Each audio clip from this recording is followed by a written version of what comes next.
All right, here we go. So we're going to pass over Cache Creek here. This trestle, and I'm going to talk a little bit more about its length and its height here in a second. This is the second highest structure on the line. It's a very, very interesting piece of engineering on this line. Here you can see the milepost marker. So it's kind of twisted like a pretzel. But 108.4, so again, that is the mileage on the Kinghorn. So for the original lines, that would be 58.7. Okay, so let's pass over this here and carefully, you know, if you watch these videos, you know I hate heights, and this bridge is high. It's in pretty good shape. It's one of the better preserved structures on the line. You can see that there's still spikes in here. So the Cache Creek Trestle is, I believe, 475 feet high. Sorry, 475 feet long and 93 feet high. It was opened in 1924. We're going to be taking a look at the date stamp very shortly. You can see the catwalks on the sides, complete with the railings. You can hear Cache Creek running down below us. Now, kind of an interesting note about Cache Creek. I'm pretty sure that Cache Creek is not the original name of this body of water. I believe it was actually known as Gash Creek. And what I'm going to do is I'm going to flash a couple things up. First of all, I'm going to flash a Canadian Northern map from 1915 up. And it's going to show the creek as Gash Creek. And then my CN profile map also lists it as Gash Creek.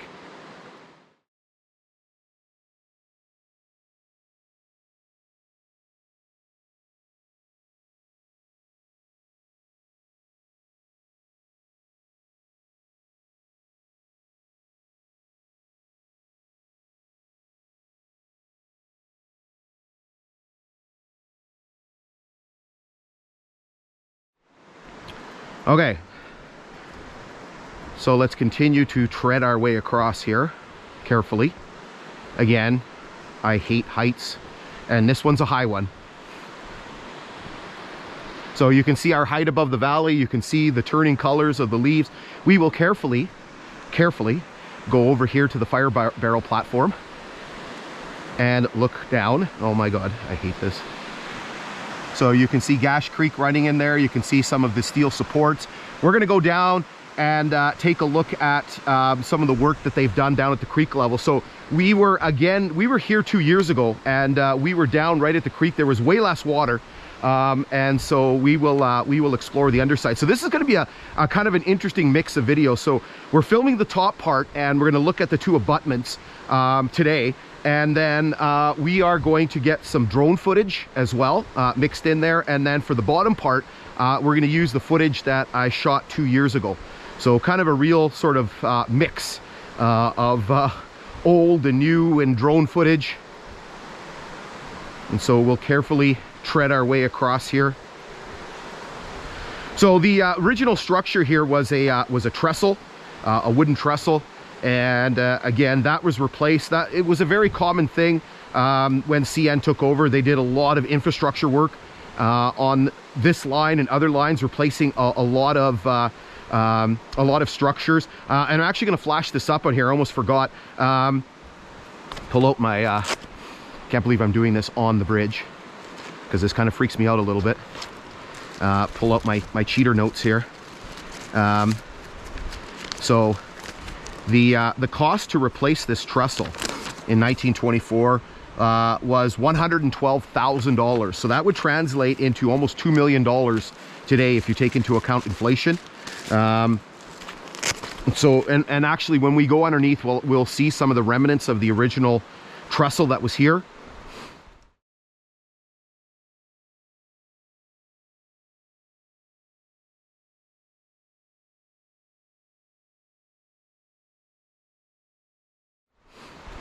And so again, just a part of that real infrastructure work that was done when CN took over. This bridge is a benchmark, so we know exactly how high this bridge is. So it's 775 feet above sea level, and that really helped us determine the height. And you'll see that in one of the subsequent videos here when we go down and take a look. Again, I can't believe people drive their vehicles over here. Like, even these bolts that are sticking up, like, you hit one of these bolts and you're gonna have a nice hole in your tire. Even the spikes. So I don't know, some people are a little braver than me. I just try not to look down.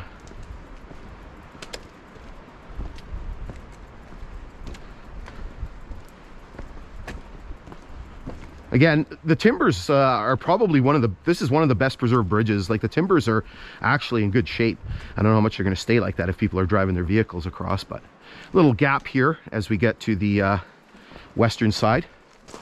Okay, so what we're going to do is we'll jump down and go take a look at the abutments here. All right, so we're going to take a quick look around here on the north side, on the northern abutment. Again, here you can see the conduit for the fiber optic cable. Above us, you can see the milepost marker. It's probably all backlit. The 108.4, sorry. As I knock rocks down here. Concrete work on this side looks a little bit better. There's a little bit flaking off over there. Here you can get a really good view of the spans and such. So again, there are 4 metal towers that support the spans. So this is a deck plate girder type bridge. So there are 4 metal spans, or sorry, 5, I guess. Here you can all see all kinds of stuff, all the spikes. You can see a fish plate nut, another rail connector, and here we have our date stamp indicating the date of construction. So there's our 1924. So just after nationalization, or the completion of nationalization. Here you can get a great view of the structure. You can see the spans really highlighted by the yellow leaves. Looks just absolutely gorgeous.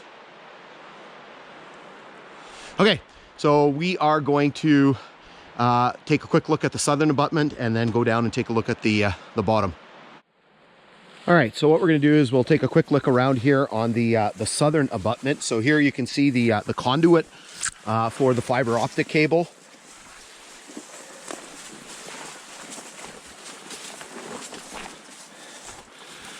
You can see tie plates.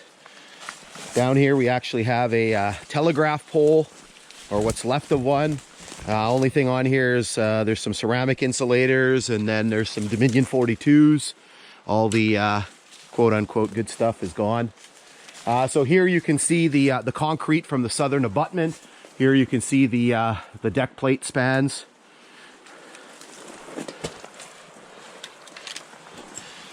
All kinds of assorted stuff down here. So here you can see an old rail connector. Here you can see the inside of the deck plate spans. Their box structure here. And then tie, and there's more stuff down there. You can see rail anchors and spikes and things like that.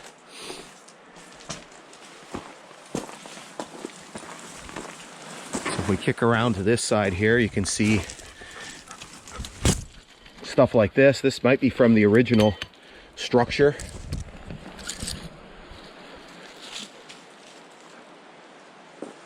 You can see the metal from the span. All these metal spans that I've seen, they all have a 1960s number on there. I'm pretty sure that says the paint first. I don't know. It's got first, second, and then it says May 1966. 14 green, painted coats, standard paint, whatever that means. Maybe some CN guys can tell me what that means. Concrete looks pretty good. You can see obviously there's some deterioration. Looks like there's been maybe some touch-up work and stuff done to it. Okay, so what we'll do is we're going to drop down and go take a look at the underside.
Okay, we're inching our way slowly down towards the level of the creek. So you can see the bridge here. Again, very, very high above the valley.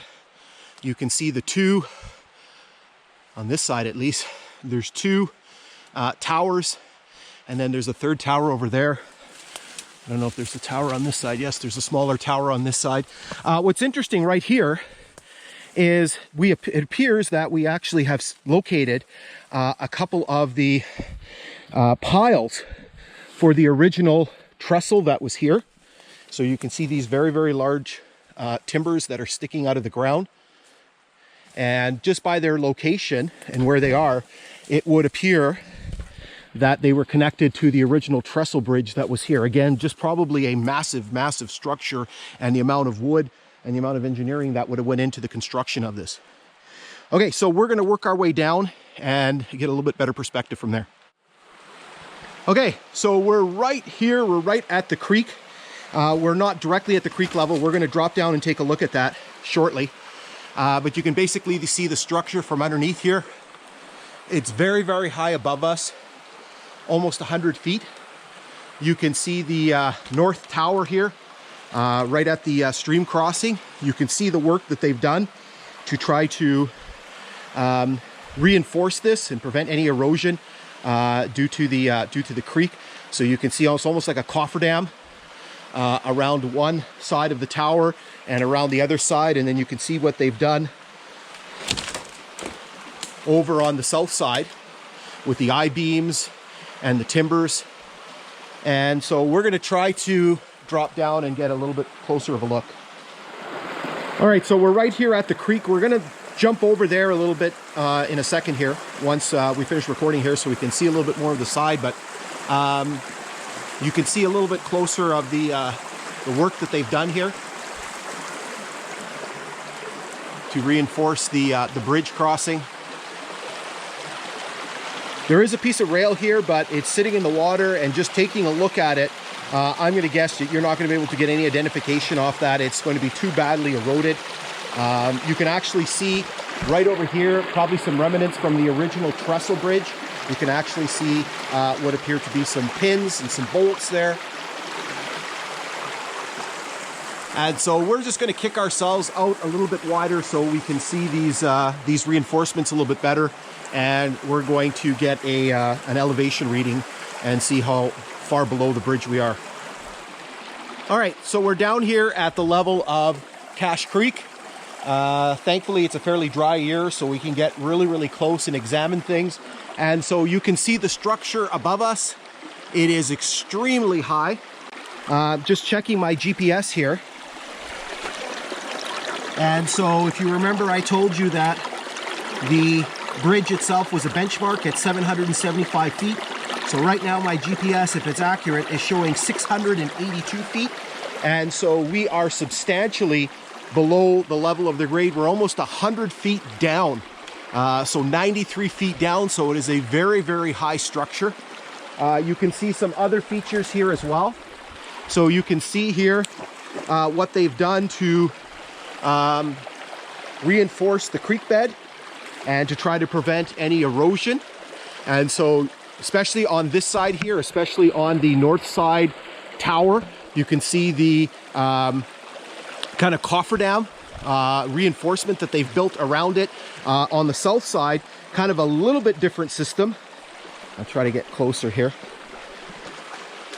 And so you can see here they've pounded in more of those metal I-beams and then put the timbers inside and filled it up with rock fill again to protect the tower and to make sure it doesn't slip in to the water. And so what we're going to do is we're going to pop back up to the grade, and then we're going to continue working our way to the south towards Hogarth Station.